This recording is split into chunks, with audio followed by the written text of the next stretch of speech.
No ar, mais uma edição, mais um episódio do nosso podcast Mais Brasília. Mas antes, eu quero te fazer um convite especial para você nos seguir no Instagram. Tá aparecendo aqui na tela, mas vai lá, @MaisBrasíliaOficial, e também no nosso canal no YouTube. Muito conteúdo de qualidade, mais do que cortes. Você vai acompanhar direitinho essa e outras entrevistas, outros bate-papos na íntegra. Combinado? E hoje eu quero aproveitar também para te fazer um desafio. Sabe, imagina agora aquele cheirinho de pastel frito na hora que remete à infância. Sentiu aí? Pois bem, esse cheirinho aqui em Brasília tem nome Pastelaria Viçosa, e é sobre isso que a gente vai conversar hoje com Saul Gomes, que de ajudante do pai a sócio administrador, carrega mais do que o nome da pastelaria, carrega o peso e o orgulho de manter viva essa marca que atravessou gerações e virou patrimônio aqui da nossa cidade. Seja bem-vindo, Saul. Obrigado. Uma honra estar aqui com vocês, né? Como eu te disse, é um pouco novo para mim ficar em frente de câmeras, né? Mas vou tentar me sair bem. Me ajude, por favor. É super tranquilo. Obrigado a vocês. Saul, quero que você comece contando para a gente como surgiu a Viçosa aqui em Brasília. Bom, é uma história meio inusitada. Surgiu daí de ocasiões que aconteceram. Meu pai se casa com a minha mãe e naquela época não tinha o dinheiro para viajar de avião e foram pegar um ônibus na recém-inaugurada, precariamente, rodoviária de Brasília. Como ele conta, era muita poeira, né? Muita falta de estrutura, mas naquele tempo tinha o seu Eugênio vendendo um pastel numa cestinha. E eles dois esperando o ônibus, minha mãe e meu pai, para a lua de mel, resolveram degustar o pastel do seu Eugênio. Meu pai gostou, chamou esse senhor, seu Eugênio. É o senhor que faz o pastel? Ele disse, sou eu, sim, senhor. Olha, eu estou indo viajar. Se o senhor quiser uma sociedade, vamos botar um negócio junto, para o senhor parar de vender os pastéis na cestinha, o senhor já tem loja? Não. Então, quando eu voltar, o senhor me procura em Sobradinho. E assim foi feito. O seu Eugênio procurou meu pai em Sobradinho. Lá eles fizeram o teste, falou, é o senhor que faz? Faça aí. Lá ele fez, meu pai degustou, falou, é o mesmo pastel. Vamos na rodoviária abrir um ponto. E assim começou a saga da Viçosa na rodoviária. A receita é a mesma desde o início até hoje? A mesma.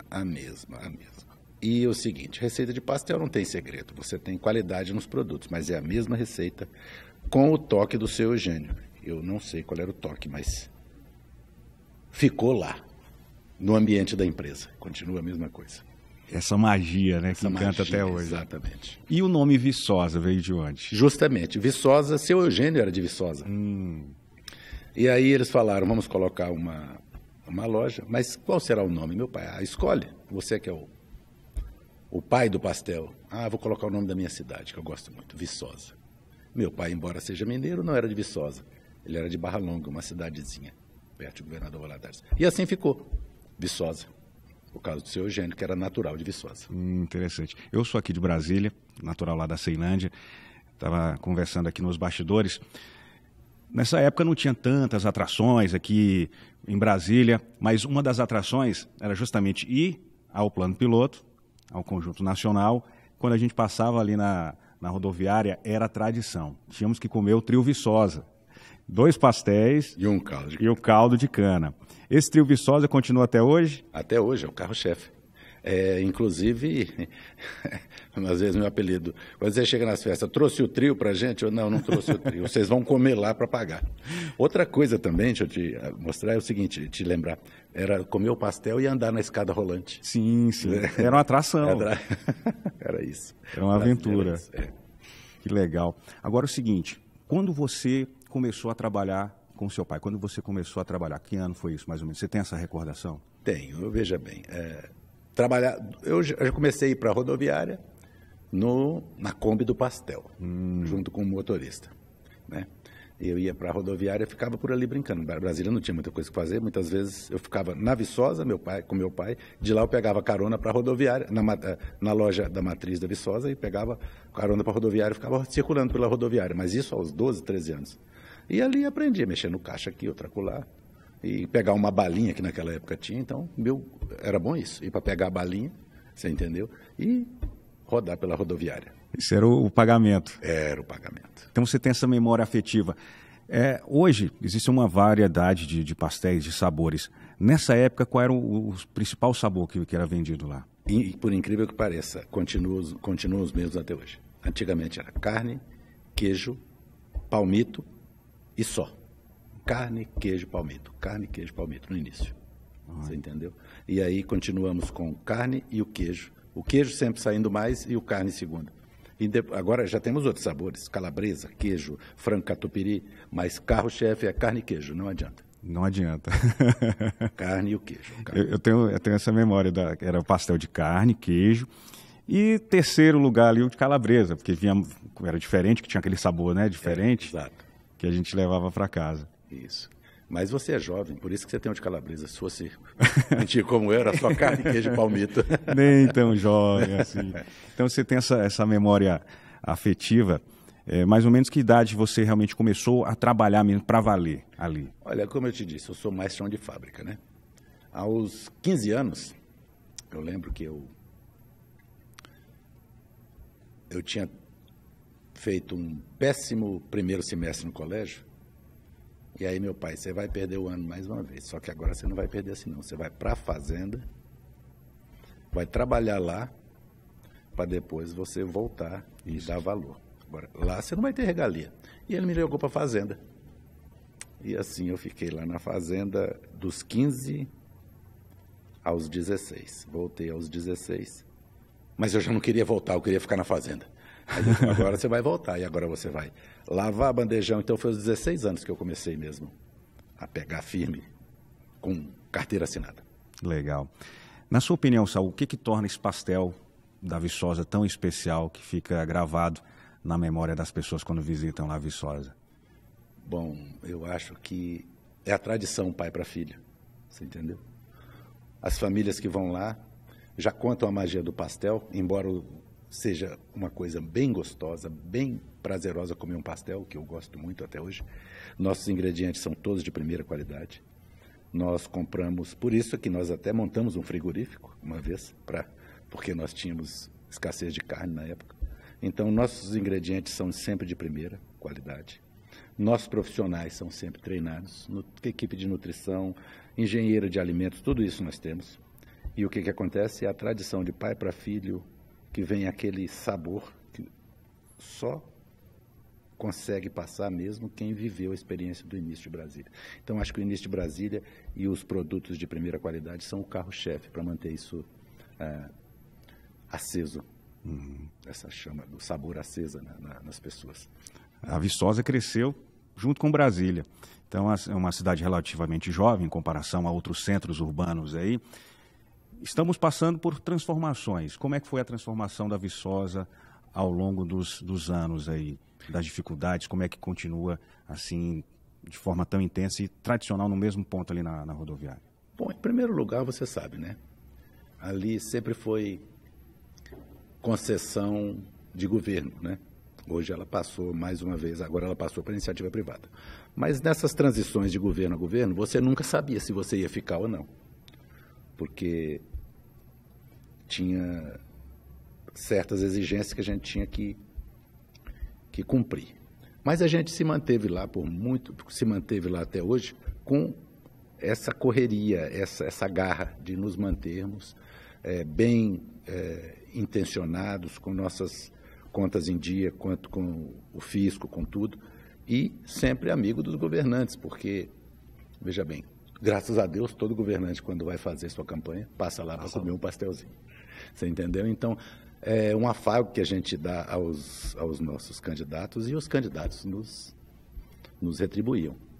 E as dificuldades também vieram das escassez de, como eu te disse, de carne, às vezes, entre safra, entra governo, sai governo. E também a dificuldade que nós tivemos foi de transformar a Viçosa, não deixar a Viçosa ficar uma coisa tão moderna, continuar com a tradição caseira, você entendeu? Embora seja tudo industrializado, tudo maquinário, a gente conta com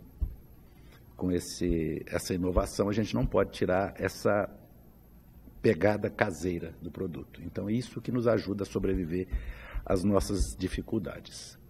É o mesmo sabor, onde você chega, você leva, as pessoas pedem, manda pastel para cá, a gente manda pastel para Rondônia. Olha. Manda pastel para Rondônia, o cara coloca no avião aí que eu vou pegar ali. Aí a gente faz direitinho o kit. É um amigo meu, ele fala, coloca no avião aí que eu mando para ele. Todo ano na festa dele ele tem que comer o pastel da Viçosa. E engraçado que uma das atrações, eu lembro quando eu era criança, era justamente que a Viçosa foi uma das inovadoras desse processo, que é você acompanhar a produção, né? Hoje os restaurantes têm a cozinha aberta, né? Você consegue ver o pessoal trabalhando lá. E na Viçosa, desde sempre foi assim. Você acompanhava o processo lá de fritura do pastel. Exatamente. E a gente ficava observando ele com aqueles... O virador de pastel e a espumadeira. Pastel, tal, cara. E era uma atração pra gente, enquanto criança. Continua esse mesmo processo? Mesmo processo. E também, além disso, dessa própria fabricação, desse mesmo processo, as normas agora mudaram. Você tem o quê? Você tem que ter a gestão de qualidade. E a gente tem tudo isso, mas continua tudo com aquele toque caseiro. Porém, nessa quantidade que você sabe que a rodoviária demanda. Grande quantidade, mas com toque caseiro. E tudo às vistas, né? Pois é, isso é muito interessante. Ali na rodoviária tem um fluxo de pessoas muito grande. Muito grande. Eu acredito que você já se deparou com figuras assim super interessantes. Tem alguma história interessante que você ficou marcada assim, de uma figura que passou por lá e falou assim, não, essa história aqui eu jamais vou esquecer. Nós tivemos várias pessoas lá. Inclusive, nós tivemos o caso de um padre que estava atrasado para o casamento. Ele tinha vindo da cidade interior para fazer o casamento, da família. E aí ele falou que estava esperando na pastelaria Viçosa. E aí o cara se atrasou, não conseguiu chegar lá. Aí ele, naquela época, tinha um telefone fixo, né? Aí ele falou assim, tem como o senhor ligar para fulano e tal? Tem como ligar para o senhor, para essa pessoa. Isso era em Sobradinho. Aí, inclusive, eu estava lá nesse dia. Aí eu liguei para a pessoa e a pessoa falou, não tem como ir buscar, nós vamos esperar o casamento. Eu falei, não, mas eu posso dar um jeito? Ele falou, pode, que jeito você vai dar? Peguei a Kombi do pastel, saí correndo e levei o padre Roque lá em Sobradinho, entendeu? E aí eu levei. Aí ele falou, você vai ficar para o casamento. Eu falei, bom, mas agora já que eu estou aqui, fiquei para o casamento, pronto. Já ficou lá. Essa foi uma delas. Temos outras, mas essa foi uma das mais inusitadas. Participei de um casamento porque estava lá na Viçosa. Que legal. Pude levar o padre.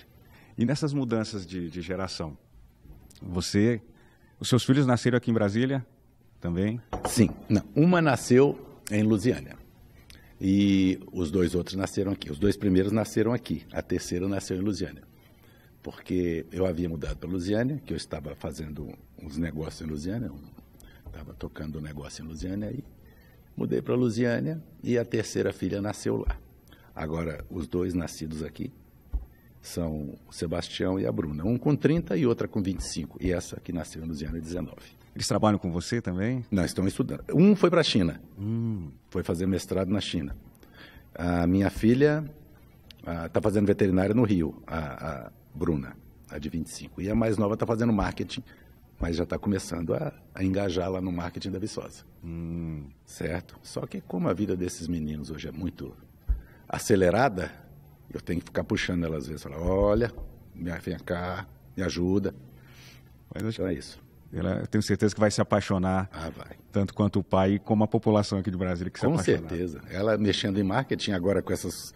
Ela queria vir para me auxiliar. Eu falei, mas não precisa, que eu também estou longe. Ela, eu queria ir. Tudo bem, outras vezes você vai. Não, com certeza. Estão convidados aqui para mais episódios. E como é que justamente isso? Vocês, a Viçosa, por ser tradicional, dá a impressão que não precisa anunciar, que não precisa fazer parceria, mas vocês também têm alguma divulgação nas redes sociais? Como é que funciona isso? Justamente essa parte agora que nós estamos... Que é tudo, ainda que para alguns jovens já seja um pouco ultrapassado, ou seja um pouco ultrapassado, um pouco mais velho, para nós, assim, é uma coisa nova. Redes sociais, para nós, começamos a mexer com, acho que tem 2 anos isso, 2 anos e pouco. Entendeu? Então, nós já temos nossas redes sociais, já temos Instagram, né? Já temos nosso canalzinho no YouTube, porém, é muito muito complexo, não é? Porque é muito concorrido e agora nós estamos entrando nessa fase de modernização do marketing, porque tudo é necessário. Embora você tenha nome, as pessoas vão nascendo, né? E você tem que pegar pelo pai e o pai puxar para o filho, porque transformar a Viçosa de uma empresa que é conhecida pelos pais para os jovens é um pouco difícil, porque os jovens ainda não conhecem Viçosa. Isso fica na sua memória. Você pode olhar, você tem na sua memória, né? Aí você transfere. Vamos ali comer um pastel. Então a gente tem que puxar os jovens para mostrar que o pastel e o caldo de cana são de Brasília e do Brasil, né? E eles têm que começar a conviver com essa marca, né? Isso. Vocês participam de algum, por exemplo, essas plataformas de vendas online? Nós participamos dessa mais comum que todo mundo tem, né? Que é acho que é iFood. Sim, sim. Nós estamos no iFood. Interessante. E noutra não, só nessa. É a única que nós... E realmente ele dá retorno, né? Mas é a única que nós temos nessa área aí. Nesse período que você está à frente, qual período mesmo que você tomou à frente mesmo da pastelaria? Você começou a trabalhar com 16, mas chegou aquele momento na sua vida e você, nossa, agora eu tenho que assumir Veja tudo. bem. Sim, eu sempre fui, dos 16, aí eu sempre fui mais chão de fábrica, eu fiquei mais, como eu te falei, mais no hardware, com o pessoal, mão de obra, era plantio de cana, entendeu? Ficava nessa área. E aqui em Brasília, mais com o pessoal, mão de obra, frota, essa parte. Minha irmã tomava conta dessa parte mais soft, mas era isso aqui que ela gosta de fazer. Eu sou meio cru para isso, mas eu vou aprender. Então, ela ficava mais com essa parte de marketing, de comando, gestão, você entendeu? Financeira, contábil, essas coisas. Agora, ela resolveu partir para a carreira solo, mas continua sócia, ela continua com a gente e dando, claro, o apoio, o feedback total que a gente precisa, mas ela parece que está fazendo mais a própria mídia social dela, entendeu? Então ela está focada nisso. E eu assumi agora tanto o software como o hardware, que é a gestão dos recursos e do pessoal. E ela vem me dando esse feedback para que eu possa assumir direitinho a gestão que ela deixou para mim. E que é uma coisa nova, porque ela ficava atrás dos papéis, era ela que ficava, atrás dos teclados, era ela. Agora eu estou... Mas estou dando conta. É isso aí. Os produtos que são utilizados na produção do pastel, você contou que teve um período que tiveram um frigorífico e tudo mais, mas os outros insumos são produzidos lá na fazenda do Viçosa? Sim, nessa época nós tínhamos também a carne, o queijo, nós tínhamos também o gado leiteiro, nós retirávamos 1.500 litros de leite por dia, todos transformávamos em queijo mineiro e tínhamos também a cana. A cana nós continuamos, esses outros nós terceirizamos, entendeu? Tanto a carne como o queijo. Hoje o queijo é a mussarela, inclusive eu compro de vários fornecedores, todos eles totalmente seguindo as regras da Anvisa. A carne também, nos vários frigoríficos de Brasília. E a cana, é o nosso carro-chefe. Essa nós continuamos, porque é uma coisa que, veja bem, para você manter uma empresa com cana madura 365 dias por ano, você tem que ter uma plantação bem organizada, bem catalogada, bem esquematizada, para que você não falte para você nem para os seus clientes, que nossos clientes também degustam, oferecem nossa cana para o público de Brasília. Então, a gente tem que ter a maturação certa, hora da colheita, e isso o ano inteiro. Você entendeu? Todos os dias chega cana fresca em Brasília, todo santo dia chega cana fresca em Brasília, e sai. E a gente tem que ter esse controle. Então, temos a cana, somente a farinha de trigo também, mas nós compramos ela do Porto do Paraná e nós mesmos fabricamos somente a mão de obra para fazer o pastel e a cana-de-açúcar, entendeu? Nós temos isso aí. Interessante. Quando a gente passa ali na rodoviária e pede o pastel e o caldo de cana, você não imagina que a cana tem um período de entre-safra. A gente não imagina, só quer ali o pastel e só quer o caldo de cana. Exato. Não para pensar nessas minúcias, assim, nessas diferenças, nessas etapas. Né? Nessa pegada que meu pai verticalizou o processo. Ele falou, nossa, eu estou passando apertado por causa de carne, por causa de queijo e por causa de cana. Então, primeiro, ele não tinha fazenda, comprou fazenda. Começou a plantar a cana e ficava procurando cana e comprando cana na região aqui toda. Aí ele verticalizou, só na fazenda, o queijo só na fazenda e a carne só na fazenda. E aí nós tivemos aquela folga para trabalhar aquela facilidade de trabalhar com nossos produtos. O que acontece? Aí vieram os outros frigoríficos, a concorrência aumentou e nós começamos a terceirizar isso. Ficou mais barato para a gente, mas a cana a gente não abre mão, porque a cana é mais difícil. É mais difícil. É um espaço, é um pedaço grande de terra que você tem que ter para poder manter, né? Então a gente não abre mão. Hoje a Viçosa, ponto tradicional, é ali na rodoviária do Plano Piloto, bem no centro da capital, são 2 lojas, né? Sim. Uma em cada plataforma. Perfeito. Mas além da rodoviária, tem outras lojas da Viçosa aqui em Brasília? Nós estamos com loja em Valparaíso, Goiás, né? E Planaltina DF, Asa Norte. E o nosso plano de expansão prevê para esse ano mais 3 lojas ainda aqui no Plano Piloto. E nós fornecemos para vários clientes de Brasília, várias pastelarias de Brasília pegam nossa massa, nosso pastel e nossa cana. Então, nós temos essa parceria com eles e essas 5 lojas, certo? Então, nós temos essas 5 lojas, queremos mais 5, mas em locais que não atrapalhem nossos parceiros, né? Com essa seriedade de não atrapalhar nosso parceiro. Você acredita que hoje está mais fácil para o empresário ou mais complicado pela concorrência? Porque, por exemplo, teve uma época que não tinha essa quantidade de pizzaria, de pastelaria, até de fast food. Fast food, exato. A quantidade de shoppings aumentou bastante nesse período. Está mais fácil hoje ou já foi mais fácil? Como é que está a situação? O início de Brasília sempre foi mais fácil, meu irmão, porque era, como você falou, a única coisa que tinha em Brasília era rodoviário e o Correio Nacional. E hoje toda a cidade satélite tem um shopping. Sim. Né? Mas o que acontece? Você tem que manter a sua qualidade. Se você tiver qualidade, as pessoas vão até o tal local para comer. Não é apenas mais um. Você entendeu? Você passa na rodoviária, tem que comer o pastel. Tem vários lanches, tem várias pastelarias, mas você tem que comer na Viçosa. Então, é isso que eu te falo. Se você tiver um bom produto, Brasília está um pouco mais diversificada, mas se você tiver um bom produto, você consegue atravessar décadas, né, com isso. Uns anos mais fácil, outros anos a concorrência mais acirrada, mas você se mantém no mercado, tem espaço para todo mundo, né? E é isso, a gente nunca foi de enforcar o concorrente, a gente sempre quis concorrência porque através da nossa concorrência que a gente sabe se o produto está bom. Então a gente tem isso. Mas antigamente era melhor, tinha menos concorrência. Mas a gente está segurando aí até hoje. Vamos dar conta. Foram várias etapas. Quando você fala assim, desde o início, teve mudança de governo, teve mudança de plano. O RV, dólar. Cruzado, cruzeiro. Tudo isso. Até chegar o real. Confisco de dinheiro nas contas. Sim. Eu lembro como se fosse hoje. Tinha gente aqui em Brasília, muitos empresários que se apertavam, porque o dinheiro que tinha na conta, e a gente pegava um dinheirinho à vista, né? Aí a gente trocava um cheque para um cheque para outro, para o cara poder botar gasolina no carro. Tinha gente que não tinha dinheiro, entendeu?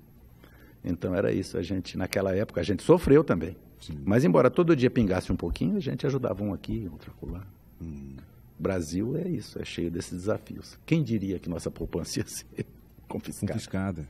É loucura, né? Pois é. E quanto à equipe?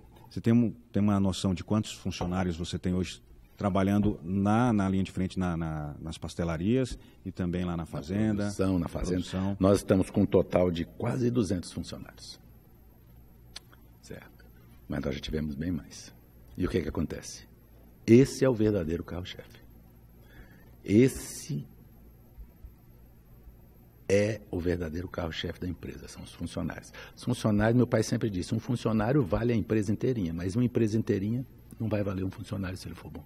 Então, se esse homem estiver bom lá, e eu tenho uma equipe que eu vou te contar, imbatível. Na hora que a gente fala, vamos, eles vêm junto. Que equipe eu tenho? Meu Deus do céu. Obrigado. Ave Maria. E como funciona o treinamento? Eles chegam lá, como é que funciona? Nós já temos os líderes de cada setor. Se uma pessoa chega lá como auxiliar, ele tem que ascender a pasteleiro. E de pasteleiro a um supervisor, de supervisor a uma loja, ele tem que ascender. Tem as hierarquias lá. Isso a gente coloca. Eu não quero você aqui só colocando pastel no saquinho. Eu quero que você entre colocando pastel no saquinho, eu quero que você vá ao caixa. Do caixa você chega ao fritador, do fritador você vá para a matriz, você desempenha um papel, passe a motorista, isso aí. É o que eu quero. Sempre digo, todo mundo tem chance aqui. E esses próprios supervisores fazem o acompanhamento, você entendeu? Porque até o supervisor tem o supervisor dele.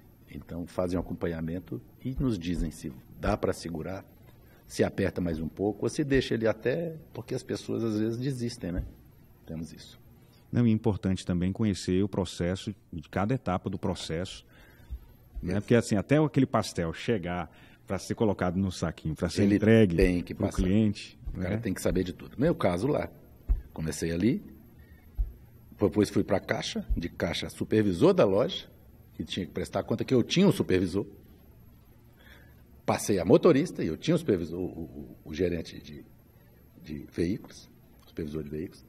E assim fui a supervisor, e assim fomos galgando os terrenos aí, os espaços. Aprender a fazer pastel, receita, maceira, pegar a farinha, naquela época era saco de 50 quilos, agora é 25. Jogar na maceira, bater na maceira, fazer cilindrar. Hoje em dia é mais mecanizado, né? É mais fácil. Plantar a cana, o que vai de defensivo, o que é o inimigo natural da broca, é a vespa, tem que soltar a vespa, tem que pilotar drone agora. Sim. Todo o processo. Drone, Esse pastel não é tão simples. Não né? é fácil, não é fácil. Tem todo um processo, né? Exato. Muitos famosos, acredito que já passaram muitos famosos lá. Você tem alguma história de algum famoso? Banda de rock, todos eles comiam lá. Todas essas bandas de rock nacionais comiam lá. Todos. Conheço todos eles. Dinho Ouro Preto, Bonfá, pessoal do Legião Urbana. E meu irmão também era dos mais antigos e é da idade deles. Então, de vez em quando eu andava com meu irmão e eles estavam sempre juntos. E onde é que é? No final da noite, da balada? Na Viçosa. Aí eles iam lá comer e bater papo. Depois ia todo mundo para sua quadra na Asa Sul, ia tocar violão embaixo do prédio, dentro dos carros. Então era isso. Brasília é isso. Famosos e... embora eu não os tivesse visto, mas todos eles comeram pastel na Viçosa. Todo mundo fala, eu comi do seu pastel, comi do seu pastel, comi do seu pastel. Mas esses aí são. Pode perguntar a todos. Todos passaram pela rodoviária. Todo mundo que frequentou uma faculdade em Brasília teve que passar pela rodoviária. E os que não frequentaram também passaram. Todos, ou trabalharam. Quantas pessoas que eu conheci, que eu revi nessa minha vida, que trabalharam na Viçosa. Às vezes eu estou no Nordeste, passeando com a família. Aí eu falo, tem um pastel? Tem. Rapaz, eu estive em Brasília trabalhando numa pastelaria. Onde é que foi? Na Viçosa. Na Viçosa. Muito obrigado. É isso. Você contou também que vários políticos, autoridades já passam por lá. Tem alguma história de presidente também? Presidente também sempre passa ali para comer um... Não, mas os presidentes... nós não tivemos presidente de Brasília, não. Mas governadores... Governador. Sim. Antigamente, Jarbas Passarinho, ministros, isso aí. Nós tivemos vários ministros comendo lá. Jarbas Passarinho, tivemos aquele da agricultura, que acho que faleceu agora. E nós tivemos também as esposas deles, todos levavam pastel para casa. Governadores, todos vão. De todos os partidos. E eu os recebo de braços abertos. Por quê? Eles, enquanto meus clientes, são todos iguais, não é? Eu trato todos com a mesma distinção. Agora, vamos falar um pouco fora da Viçosa. Quem é o Saul fora da pastelaria? Assim, no momento que você está de folga, o que você faz? O que você gosta de fazer? Engraçado.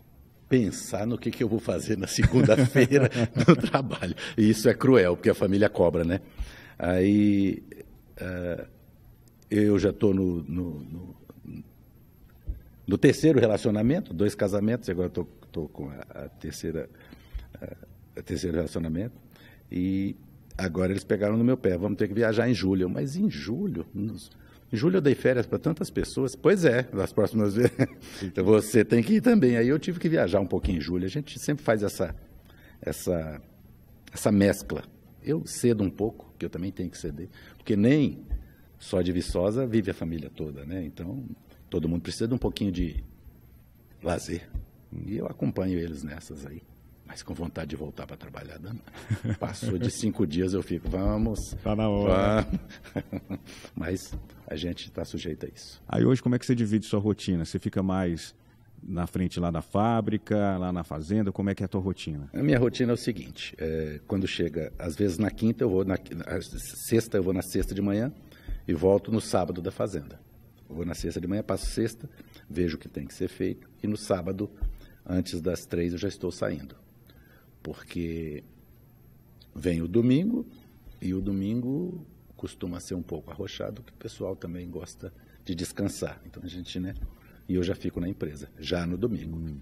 Agora, durante a semana, então vamos colocar de segunda a sexta, Brasília, que é o quê? Lojas, Planaltina Rodoviária e Asa Norte, fornecedores e negociando, que até hoje eu negocio com fornecedores, embora eu tenha o chefe lá de almoxarife, de tudo, ainda gosto de ver, ainda gosto de conhecer os antigos. E temos também fazenda e o lazer, no sábado para domingo, às vezes na sexta. Quando a família vai para a fazenda, já é um lazer, começa sexta, sábado e fica no domingo também. Então é isso. Segunda a sexta, Brasília, sábado, fazenda. Assim, analisando, olhando tua história, tua trajetória lá, qual é o momento assim, mais emocionante, assim, quando perguntam sobre a Viçosa? Esse momento está marcado na minha memória. São vários. São vários. Mas aí, quando a gente inaugurou o frigorífico, foi fantástico. Nós fizemos uma festa para a cidade inteira, e o frigorífico Viçosa. E quem diria que a gente ia inaugurar um frigorífico para fazer pastel? E tivemos outra também, em que marcou quando nós fomos para a nossa sede ali na Asa Norte, né? Eu era bem jovem, mas eu olhava aquele prédio, só tinha ele ali na Asa Norte, cima e embaixo. Nossa, aqui é a nossa casa agora, que a gente ficou lá um tempo. E a fábrica. Cara, quando eu vi aquele prédio pronto, só tinha ele lá, eu falei, nossa, que coisa linda um prédio. Prédio Amélia Augusta, o nome da minha avó. Aí aquilo ali foi marcante para mim. Muito bom. E é de arrepiar, você contando, o olho brilha e a gente arrepia. Um prédio do pastel.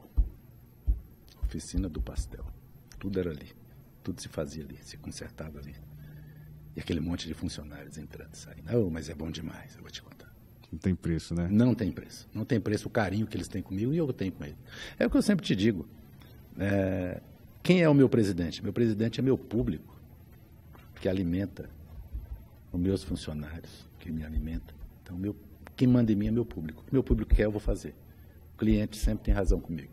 O cliente sempre vai ter o melhor produto de Brasília, se depender de mim, na Viçosa. E é arriscado te chegar lá em uma dessas lojas, você está fritando pastel. Mas eu não perco. E na época do frio, que é gostoso, que ali corre um vento, todo mundo disputa para ficar fritando pastel, que é quentinho, entendeu? Então eu gosto de fritar pastel. Em épocas de shows, em épocas quando o Papa veio e quando a seleção ganhou o campeonato, o Tetra. Em 2002. Não, 94, o Tetra. Foi 94. Meu amigo, quando a seleção chegou aqui em Brasília. Quase que o pessoal comia o pastel cru, não dava tempo. Eu vendi, naquele dia, o que eu vendia quase em 2 semanas. E era só gente chegando, eu nunca vi aquilo. Era tanta gente, eu falei, meu Deus do céu, vamos dar conta? E Deus deu certo, deu conta. Eu lembro que eu comi pastel lá em 2002. Então, era gente. Em 94 eu era muito menino, mas em 92 eu lembro. A seleção também. Veio para Brasília, foram lá para a Esplanada. E aí, também deu muito. Andei a pé. Foi da Asa Sul até na Esplanada, na volta, para pegar o ônibus para voltar para Ceilândia. Eu passei lá, você tem que comer um pastel. Exatamente, tem que passar por ali. E quando vem para cá, todo mundo vem. Os amigos das minhas filhas, vamos comer pastel? Vamos. Tem na Asa Norte aqui, bem pertinho de casa, que eu moro na 703. Bem pertinho. Não, eu quero o da rodoviária. Aí pega as meninas e vão lá para a rodoviária comer pastel. Você pensa em aposentar algum dia? Não. Definitivamente não penso em me aposentar. Não consigo pensar em ficar embaixo de uma árvore jogando dominó, ou numa rede, não consigo. Não. Quando eu era mais jovem eu pensava. Hoje eu não consigo. Não dá. Tem que estar ali. Todo dia. É muito bom trabalhar. É muito bom. Muito bom o contato. O ser humano, ele veio para socializar. Ele não pode se isolar. Uhum. Então, cada dia você aprende, cada dia você fala, cada dia você discute uma coisa, cada dia você vê uma coisa nova na TV, cada dia você conhece pessoas diferentes como hoje. Pessoas que você não conhecia. Então é para isso. Eu já vou sair daqui com uma experiência muito gratificante de ter sido o primeiro podcast que eu participo. Já dei entrevista, mas aqui sentado, frente a frente, com medo danado. Nada, que é isso. Desse ursão aqui. Não, você manda muito bem. E é gostoso porque a história da Viçosa se confunde com a nossa história também, faz parte da nossa vida, né? Isso é muito gostoso, porque assim, eu estou tirando curiosidades da infância, porque assim, eu sempre passei ali a comer pastel, mas nunca parei para pensar que existe todo um processo, como você detalhou para a gente, que precisa de muita gente, de dedicação. Não é só o pastel ali, fritar, pronto, se o óleo está na temperatura correta, não. É todo um processo. Todo o processo. E você imaginar assim que faz parte da sua história. E qual é essa sensação de você, as pessoas conversarem contigo, contarem, por exemplo, o que eu te contei agora aqui. Olha, na minha infância, adolescência, na época da faculdade... Tem história também que estava apertado demais e eu almoçava... Só tinha o dinheiro. Só tinha o dinheiro. E não era nem um trio, não. Era só o pastel e um chorinho do caldo de cana. Quando as pessoas te contam isso, o que você sente? Você imagina o quão gratificante é eu escutar isso e os meus filhos escutarem as pessoas dizendo isso para mim. Você entendeu? E meus filhos escutaram, nossa, eu trabalhei na sua empresa, mas que empresa boa. Todos, eu nunca vi. Olha, onde eu chego... E meus filhos ficam olhando, nossa.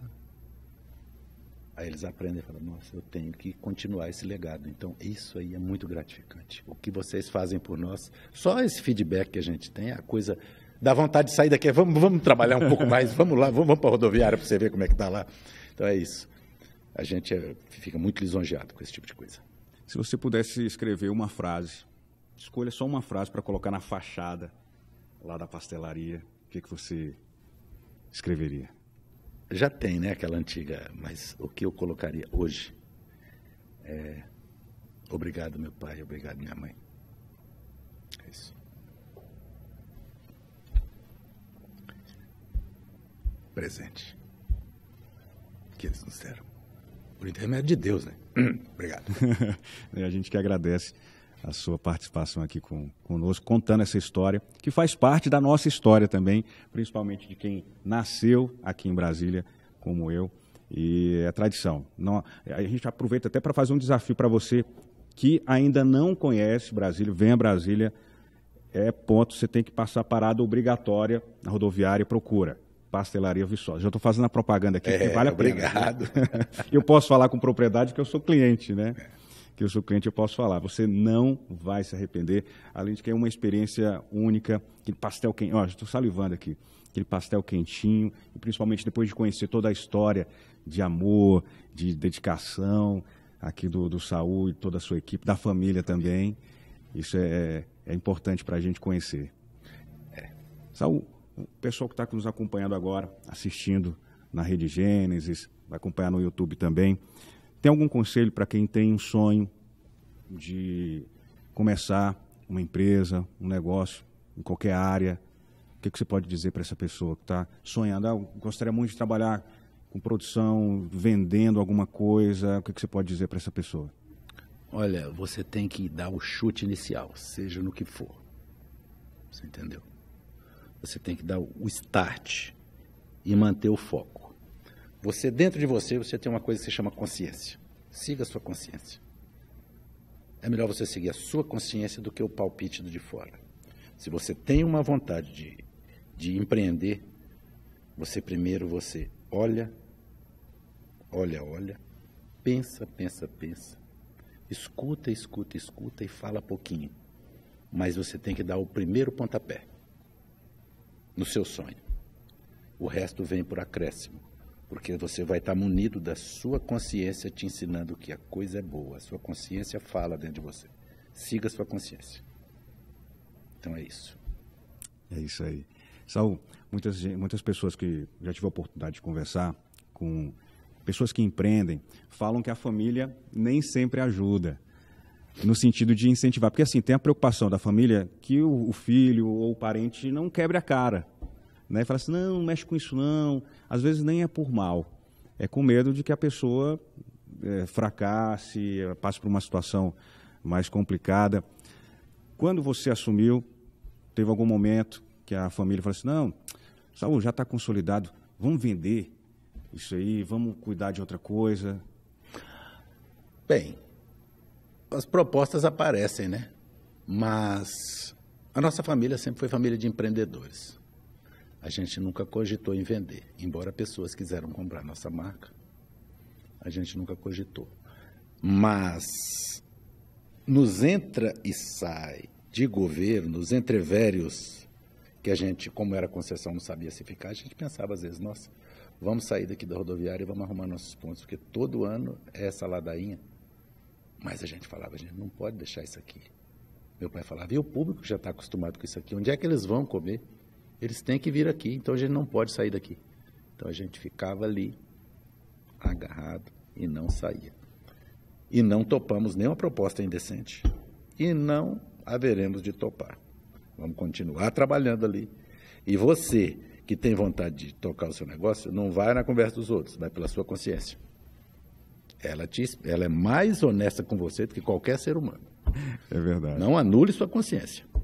A gente falou, voltando aqui no assunto das crises, das várias etapas que a Viçosa passou, tivemos um período mais recente, foi a pandemia. Como é que vocês passaram por esse momento tão complicado na história do mundo, né? Sim. E justamente dos 2 maiores pontos de venda que nós tínhamos. Veja bem, ali eu tentei colocar na cabeça, falei com o meu advogado, coloquei na cabeça dele, falei assim, olha, isso aqui é um delivery. Você entendeu? Mas como era ali na rodoviária, o pessoal era um ponto que todo mundo ia ver que tinha uma loja aberta, que ninguém senta para comer e é aberto. O cara só pegava, pagava e levava. Você entendeu? Aí os administradores não permitiram. Nós tentamos com o advogado e não conseguimos também, por intermédio de justiça, nos transformar num delivery. O que acontece? Acontece que nós passamos aquele período, minha irmã, ela administrou magistralmente aquilo ali. Eu, inclusive, não estava em Brasília, estava trabalhando, estava na fazenda, mas eu acompanhava. Ela passou por aquilo magistralmente, porque imagina você passar 7 meses fechado. Você tem que comer da própria gordurinha aqui.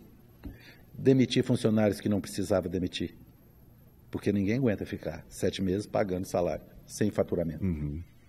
Mas com aquela lágrima no coração. Então, essa foi a dificuldade dela.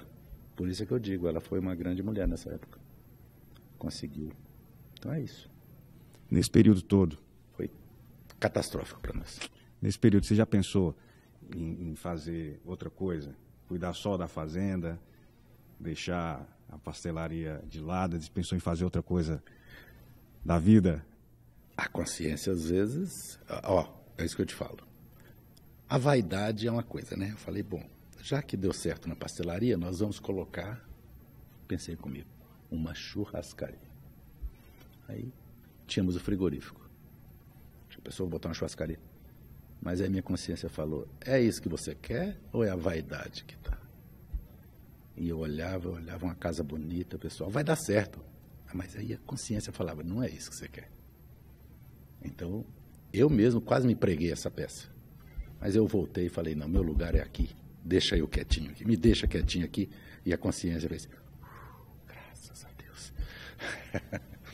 Fiquei quieto ali. Não mudei de ramo. Não penso mais nisso. Penso em expandir, mas não sair do pastel e do caldo de cana. Além do pastel e caldo de cana, tem outras coisas que vocês servem lá. Tem um pão de queijo lá ainda. Temos pão de queijo, salgados. O carro-chefe é pastel, mas nós temos salgados, fornecemos salgados também. Para Brasília inteira também. nós tínhamos, e também nós, além da cana, que é o carro-chefe, nós tínhamos a massa, né? Nossa massa de pastel está nas melhores churrascarias de Brasília. Eu não tenho a churrascaria, mas forneço massa. Tanto para Brasília como para Goiânia, Tocantins. Então a gente fornece a massinha de pastel. Para eles fazerem lasanha, pastel, essas coisas na churrascaria. Agora, uma curiosidade de cliente. Como é que vocês fazem? É uma quantidade de óleo ali enorme. Você tem uma noção, com certeza tem, de quantos litros de óleo ali vocês gastam por semana, por mês? Como é que funciona? Não, curiosidade funciona o seguinte, de você começa a fritar na sua casa, você está fritando o pastel, ele vai acabando, você vai repondo. A gente vai repondo, de modo que não perca a qualidade do óleo para a fritura. Então, o pessoal fala, o óleo nunca foi trocado, não sei o quê, todo mundo fala, né? Aí já ficou. Surgiu até um menininho na internet falando, o segredo daqui é gostoso, porque o óleo nunca foi trocado. E não é isso. Mas não é isso, mas o pessoal, você entendeu? Deu uma visualização, o pessoal adorou. Então é o seguinte, nós temos o pastel, o óleo de soja é reposto todo santo dia. Nós gastamos, em média, de 60 litros de óleo por dia em cada loja. Nossa. E o que acontece? Hoje em dia o óleo é vendido, não tem nem por que a gente reutilizar o óleo, porque o óleo, você revende ele, o cara te paga com óleo, com o próprio óleo purificado, porque esse óleo revendido nos restaurantes, ele é para... Tem indústrias, tem fábricas que compram para fazer, entregar no biodiesel, para fazer biodiesel. Então ele é utilizado nisso. Então, é lucrativo para nós vender o óleo, porque antigamente a gente descartava, hoje a gente revende o óleo e consegue quase manter, porque a gente revende mais caro um pouco para as donas de casa que gostam de fazer, elas vão lá buscar no descarte, né? Então a gente vende um pouco mais caro, e aí o descarte vende para elas, e a gente, nessa empresa que faz o descarte, a gente consegue um preço que quase que banca o óleo que a gente gasta. Pela quantidade que a gente compra com o preço bem mais baixo. Olha que interessante. Então. Muita gente pergunta isso. Nossa, todo mundo pergunta. O que faz? A gente revende. Antigamente a gente descartava. E a empresa é responsável. Hoje em dia a gente revende. Que legal. E é um preço muito bom. É mais da metade do preço de um óleo virgem. Olha. Você tem ideia de quantos pastéis são vendidos por dia na Pastelaria Viçosa? É um segredo. Mas já vendemos muito mais, mas é um belo segredo. É um belo segredo. Digamos que esse número vai ficar na cabeça de cada um. Cada um faz a sua matemática da coisa. Fica fazendo parte da magia. A magia, exatamente. Da história, da tradição. Exato. Da Pastelaria Viçosa aqui no Distrito Federal. Tentei arrancar, viu? O pessoal que está curioso aí. Mas que legal. Saul, quero agradecer demais a sua participação aqui no nosso podcast. Foi muito legal conversar contigo, que resgata essa memória afetiva aqui de quem é de Brasília. E fica o convite também para você que vier visitar a nossa cidade, conhecer também a Pastelaria Viçosa. Você não vai se arrepender. Saul, mais uma vez, muito obrigado. Obrigado a todos vocês, ao nossos telespectadores aqui que olharam, que não sei nem se chama telespectadores, nossos queridos internautas, digamos assim, né? Então, muito obrigado a vocês, a equipe toda, e foi um prazer. E foi bem acolhedor, muito obrigado. Agradeço. Perdi o medo. Olha aí, ó, pronto, já está craque. Já fica o convite aberto para os próximos projetos. Isso. Falar da expansão das novas lojas da Pastelaria Viçosa aqui em Brasília, no Brasil também, por que não? Né? Isso. O cara que trabalha tanto quanto você, e é gratificante para a gente conversar com pessoas que empreendem e tem esse brilho no olhar. Eu sempre converso com muitas pessoas e conversando contigo assim, essa emoção de falar realmente do que gosta, de trabalhar com afinco, com dedicação, e o resultado vem, mais cedo ou mais tarde, ele vem com toda certeza. Obrigado a vocês. É isso aí, gente. Conversamos com Saul Gomes, sócio-administrador da Pastelaria Viçosa, aqui em Brasília, essa tradição, patrimônio da nossa cidade. Forte abraço, fiquem todos com Deus e até o próximo episódio do nosso podcast Mais Brasília. Até lá!